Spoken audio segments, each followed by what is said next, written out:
নমস্কাৰ বন্ধুবৰ্গ, এটা নতুন ভিডিঅ'লৈ সকলোকে স্বাগত জনাইছোঁ। আজি হৈছে চন্দ্ৰগ্ৰহণ উপলক্ষে আপোনালোকৰ মাজলৈ এটা আজি নতুন ভিডিঅ' লৈ আহিছোঁ। গতিকে আহক আমি ভিডিঅ'টো আৰম্ভ কৰোঁ। চন্দ্ৰগ্ৰহণ, এই চন্দ্ৰগ্ৰহণ হ'ল চন্দ্ৰৰ ওপৰত পৃথিৱীৰ ছাঁ পৰি আন্ধাৰ কৰিবলৈ এটা প্ৰাকৃতিক পৰিঘটনা।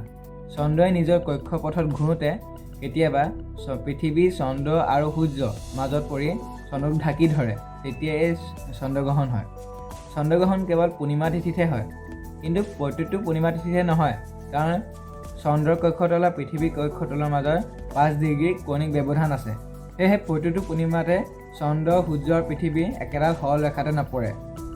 যিহেতু আজি কাৰ্তিক পূৰ্ণিমা উপলক্ষে আজি এইটো ভয়ানক আৰু দীৰ্ঘতম চন্দ্ৰগ্ৰহণ।